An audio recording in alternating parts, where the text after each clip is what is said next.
O Trump agora está exigindo um pedido de desculpas formal da BBC. Ele quer uma retratação bastante enfática. Temos a notícia aí da Fox News trazendo essa exigência do Trump por uma difamação, né? E se eles não fizerem isso, ele deu um prazo até sexta-feira. Senão ele vai entrar com um processo pedindo $1 bilhão como indenização.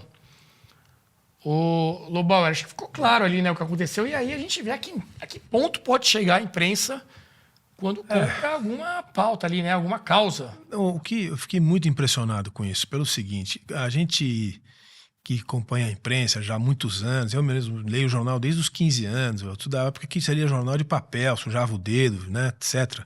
Aqui no Brasil, em São Paulo, quem lê Estadão e Folha, né, a gente lia os dois jornais. É uma época, Gazeta Mercantil, Jornal do Brasil, coisas que nem existem mais, os mais jovens nem sabem que existem, né, essas coisas que eu estou falando aqui.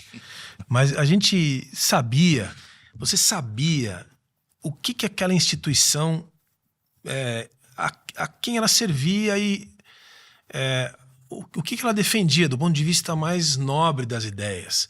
Então você podia ler e discordar daquilo que você estava lendo, mas tinha um padrão.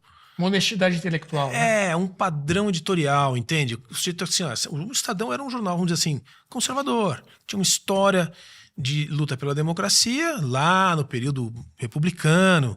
Era um jornal republicano, depois era um jornal que lutou contra Getúlio Vargas. Ele tinha uma história, uma instituição que tinha uma história de uma certa coerência e espaços de debate. Então a gente já foi educado e aprendeu a ser assim. E você sabia quem era a Folha, você sabia quem era a Gazeta, etc. Nos tempos para cá, eu diria que tem uns 10 anos para cá, no mundo inteiro isso também aconteceu. Começou a se perder esse negócio. Então você vê uma instituição como a BBC. Veja, a BBC nasceu no pós-guerra, no pós-segunda guerra,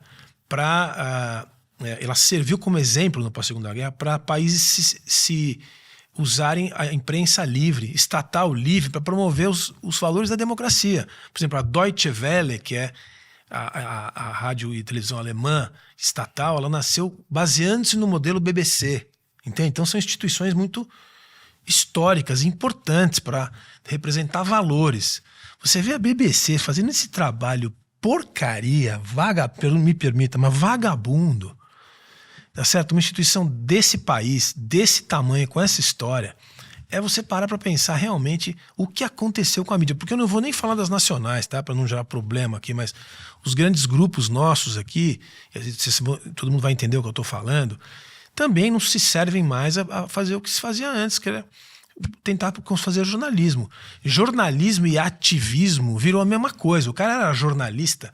Eu lembro que essa palavra ativista, quando ela apareceu, deve fazer uns 15, 20, um pouco mais de 15 anos. Eu falava, o que é isso exatamente? Quem é que paga o boleto do ativista? O que faz um ativista? O que ele come? Onde ele mora? O que ele estudou? Não existia esse troço. Agora é sinônimo. Jornalista e ativista são a mesma coisa. Então, assim, quando eu vejo isso na BBC, eu dou graças a Deus que existem as redes sociais. Por mais confusas que elas sejam, por mais heterogêneas que elas sejam, pelo menos ali você tem um espaço para procurar alguma coisa que seja menos desonesta do que isso aí que você acabou de ver. Não, e eu ia comentar o seguinte, você tem alternativa para se informar, e eu diria, inclusive, que essa fraude talvez só tenha sido descoberta por causa das redes sociais da internet. Para você ter ali o vídeo original que alguém foi lá e recuperou. Falou, olha, não foi isso que ele falou. Né, Luiz Felipe, como é que você vê esse caso? E o Trump agora exigindo realmente uma retratação bastante enfática da BBC, inclusive com essa ameaça aí de um processo de $1 bilhão em indenização. Espero que ele ganhe, ele tenha razão. Eu diria que é o fim, é a saída de cena de uma instituição que foi muito importante durante todo o século XX. Todo o século XX mesmo. Eu me lembro praticamente todos os documentários que eu assistia sobre as guerras do século XX, a BBC sempre tinha uma linha muito mais clara, mesmo quando se falava do nazismo, que era o maior inimigo dos ingleses na época. O noticiário norte-americano era extremamente tendencioso e propagandista. A BBC mantinha uma linha retilínea, assim, do que a gente está tratando, por que eles pensam assim, era muito mais incisivo, questionava, ou seja, era isento dos eventos, narrava com muita clareza e até acho que, como fonte de informação durante todo o século XX, era a melhor fonte fidedigna dos fatos que ocorriam no mundo.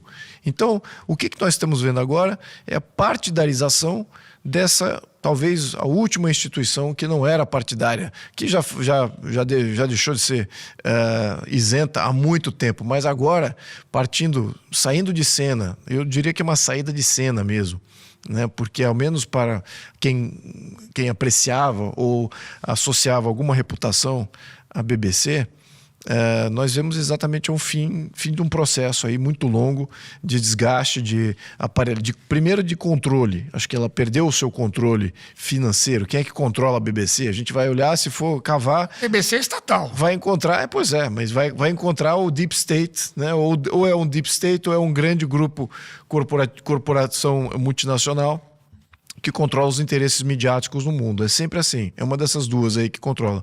E esses têm uma agenda de controle populacional muito clara.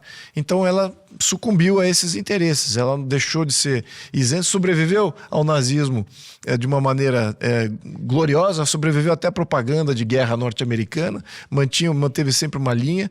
Agora está aqui fazendo meme, fazendo adulteração de informação, tentando manipular a opinião pública, como qualquer outro jornaleco. É isso que eu acho que é a grande falência aqui. Para nós brasileiros, eu imagino que todos vocês aqui tenham crescido com... que aqui no Brasil, quando a gente faz a coisa certa, ou tenta fazer a coisa certa, de dizer, não, é para inglês ver. Né? É para inglês ver, é para inglês ver. Agora os ingleses simplesmente saíram de cena também como sendo um respaldo, né? Uma referência ao qual nós temos aí que nos comportar, né? Mas eu diria que esse fato de fato entristece. Espero que o Trump ganhe. Eu acho que isso está notório, esse tipo de controle e manipulação da opinião pública, e é o fim de uma instituição que foi muito importante e denuncia exatamente o que está acontecendo na mídia mundial. Então, assine Brasil Paralelo por R$ 7,90 em planos com até 70% de desconto. Você vai ter muito conteúdo e esse R$ 7,90 que é pouquinho para você, para a gente faz muita diferença e vamos continuar as nossas produções, documentários, filmes e muito mais. Aproveite o QR Code na tela, aproveite o link na descrição desse vídeo e torne-se membro da Brasil Paralelo.